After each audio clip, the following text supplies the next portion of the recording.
Hi, my name is Russell Lucas, and I am a theatre maker, and I interview other theatre makers. So I've just spoken to Karl Steele from Town and Gown Theatre in Cambridge. I met Karl probably about a year ago at his previous venue he used to run, the Old Joint Stock in Birmingham. And I remember hearing that he was moving on to open a new venue. And I found it extraordinary that he was about to go and open another venue. And so I wanted to get him on the channel to talk about that process in a little bit more of a deeper way. So rather than just the basic of finding the finances, etc., more about what did he learn the second time around. So here's Karl, and click to subscribe. Okay. Hello, Karl. How are you? Hello, I'm good. Thank you. How are you? Yeah, fantastic. Thank you for coming to talk to us on the channel today. You're welcome. Thank you for having me. You're going to talk about setting up a theatre because you're currently near the last phase. I don't know if I should say that, but you're about to officially open what is your second venue Yes. in Cambridge. But before we get into the interview, tell us about you. How do you define yourself? Are you producer, director, theatre maker, actor? Who are you? And then maybe you could tell us a little bit about your journey to where you've got today, because we met at your Birmingham venue, and now you're in Cambridge. So kind of like a little bit of a quick stop Yeah, biography. sure. Okay. Yeah, so my first venue was the Old Joint Stock Theatre in Birmingham, which is doing really well, pub theatre. So a lovely little studio, 100-seater, above an old Victorian pub, which got really well known for Fringe production and for programming really great UK touring Fringe. So yeah, I was there for 5 years, almost 6, and the brilliant Adam Lacey is there now. So me and Adam were a bit of a double act team, but he's now running the Old Joint Stock, and I'm here at the Town and Gown Theatre in Cambridge, which is a new build in an old building. So yeah, in terms of how I describe my job, yes to all of the above, I think is the answer. Yeah, I'm a theatre manager, I'm a producer, sometimes direct when we're doing in-house production. And yeah, a little bit of whatever's required. The essence of Fringe is that we do a bit of everything, I think, which I love. But I think foremost, I'm a producer and a theatre manager. Right. Did you set out to do that? No. Not at all. Bizarrely enough, I actually worked 18 years as a business development manager. Oh. So I worked with Theo Fafitis off Dragon's Den for Ryman Stationery for quite a long time, whilst I was producing theatre on the side for fun, for the love. So I got a lot of skills from those years doing business development in terms of looking after the money side of things, the numbers, professionally, how to conduct yourself in a corporate environment. But all of that time I was producing theatre in small houses and absolutely loving it. It was my mental health. That's how I looked after myself. And an opportunity came up to take the joint stock, which there was no way at 35 years old at that time, I wasn't going to pass that up. I suddenly saw the next 20 years of my life in a corporate industry, and I was like, right, I'm going to take that chance. And the creative and the corporate actually works really well for being a theatre manager and a producer. You probably wouldn't get those skills if you trained to be a producer or trained to be a theatre manager. So I think that roundabout route of coming to where I am has really helped. Yeah, it's the marriage of art and business, isn't it? It's a tricky balance, but it's definitely required. Yeah. So I'm really grateful for that. I'm just really thankful, more so that before I'm too old and scared to do it, I've had an opportunity that's come at the right time. Yeah, and, it's amazing. You're an inspiration, because also you've opened up a venue during the COVID situation right now. Yeah. But just putting that aside for the moment. So you've set up 2 venues. So my first question to you is, what can you share second time around that you have learned? Because obviously there's the baseline of finances, find the venue, find the equipment, blah blah blah, bookings, etc. Yeah. But are there any sort of like, hidden rules or things that you've started to use, or hidden, just suddenly surprise you, like, oh, of course that is that. What did you learn this time around that you can maybe share that somebody who wanted to set up a venue might find useful? So much. You'll start listing, please. Wow. Yeah.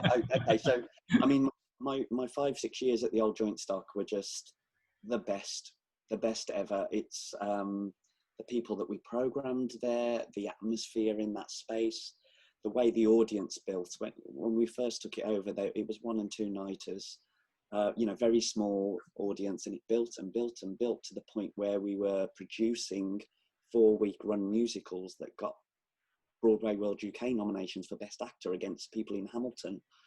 And I was like, wow, this little studio in Birmingham is creating great musical theatre that just happens to be in an immersive small space. So I learned a lot about logistically how to creatively use a small space. And I learned that during that 5-6 years, don't see the venue's limitations, creatively come up with unique ways of using that space and making the experience totally unique to any other theatre. I think that's the biggest lesson I learned at the old Joint Stock. But the biggest thing I wanted to change when I moved to Cambridge, we had an old tungsten rig in Birmingham. It's still there. Right. Adam's inherited that now.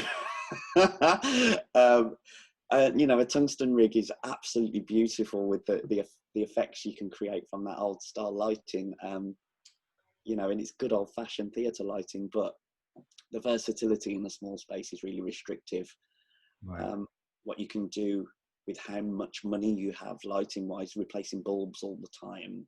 And, when they get damaged, it's expensive to replace now. So we've put an absolutely state of the art, movable, programmable rig in at the Town and Gown in Cambridge, Right. which was an investment, but the best to work with. So that was definitely, learning all those little niggles of small spaces. We took all of the things that were frustrating about the Joint Stock and what we'd have done with it if we could. And then because we built this place pretty much from scratch, we were able to address all of those things as we went. For example, a tech box. At the old Joint Stock, there's this big, massive 6-foot by 10-foot tech box with the technician in a little window, and all the lighting bits and bobs in there. But with new technology, we've been able to take that out of this space so that we can maximise seating. There's no technician in the space. It's all done remotely with a movable desk.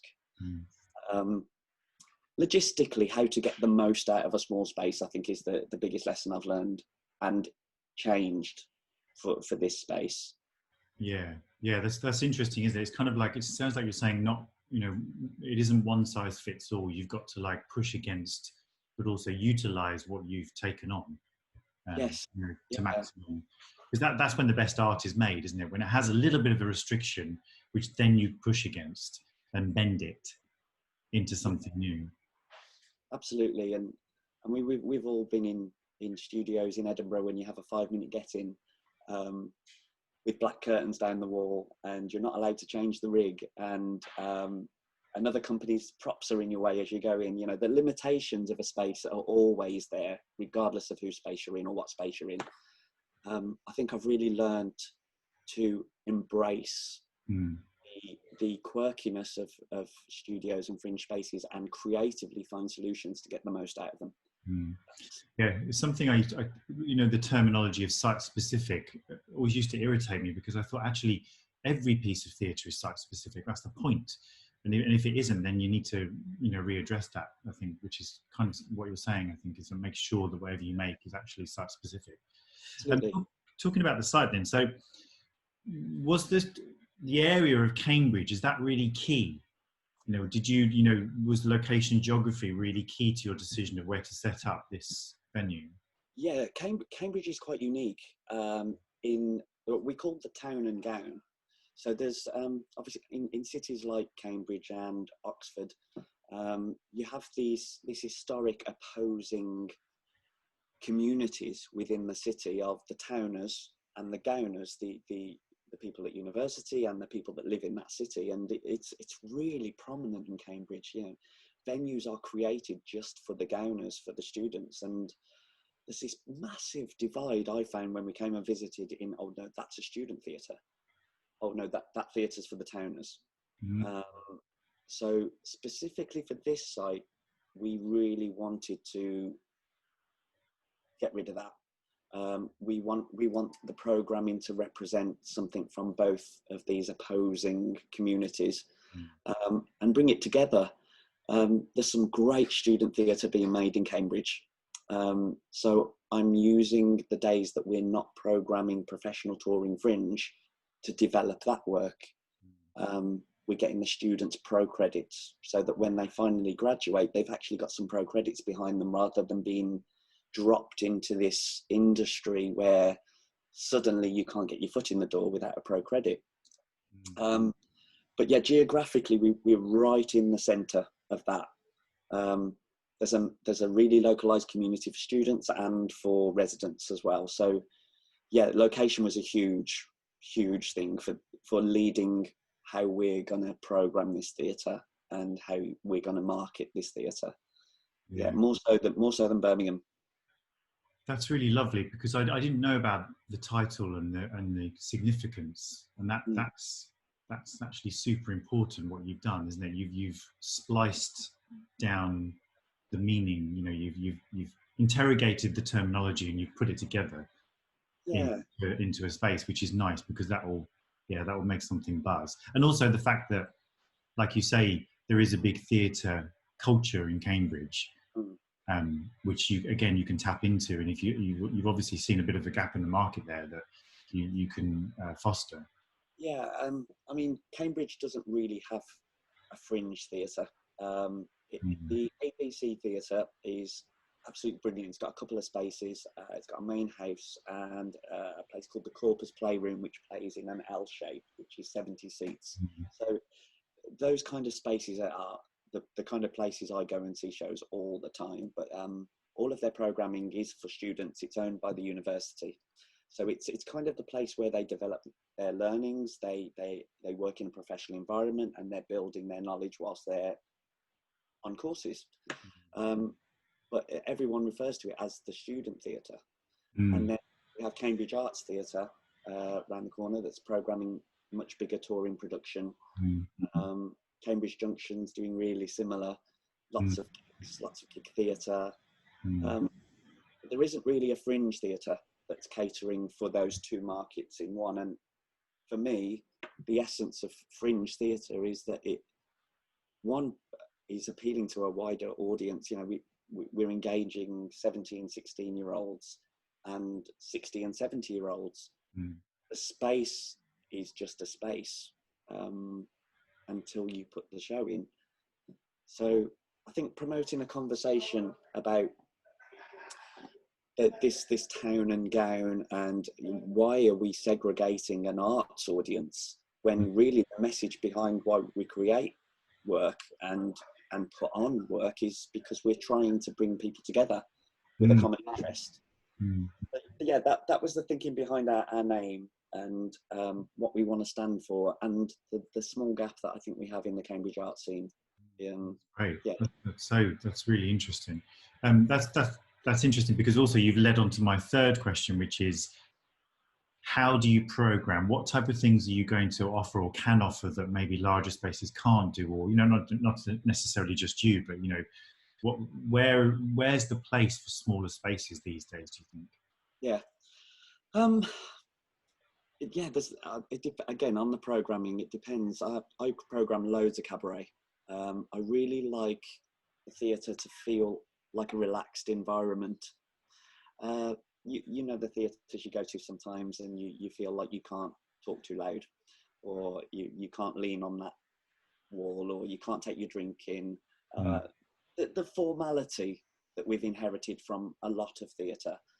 I think there's a space for that being broken down a little bit. and becoming more accessible to people that don't want that formality.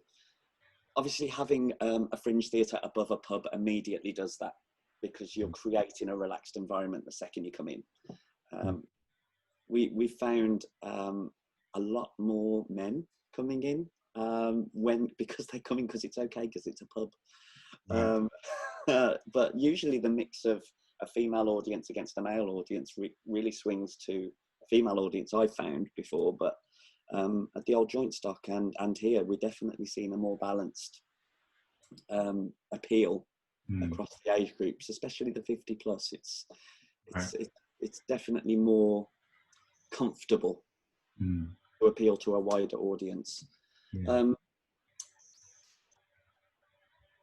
What would you do in the future, do you think? You know, obviously you're just starting, but is there a big plan for certain programming to come in? Are you thinking about, right, okay, actually when I'm more settled, I'm going to start to do this? It's difficult for us to produce ourselves at the moment. Right. So my programming at the moment is 1- and 2-handers, things that we can make work with a socially distanced audience. Our capacity is 110 when it's in the round here. So obviously when you're putting 1 meter in and 2 meters from the performer, that comes down to about 40. So it's tough to make that work financially for the incoming company and for us as a house. So producing work ourselves is going to be really tough until social distancing is gone. So definitely I want to get into that. I want to start doing that again, because I'm itching to get in the rehearsal room. So until that's gone, we're going to just be producing the best Fringe UK theatre and housing them when they come here. For now. Are you going to have a holiday at any point? look at my eyes. We just did our launch weekend. It's Monday today, isn't it? So Saturday and Sunday, we did our launch weekend, and we haven't slept much the last 7 days. It feels like we're in Edinburgh. So yeah, we need a break at the moment. But, not yet, my friend. I know. I'll sleep when I'm dead. Okay, Karl. Thank you so much for talking to us today. Thank you. It's my pleasure. All right, then. Bye.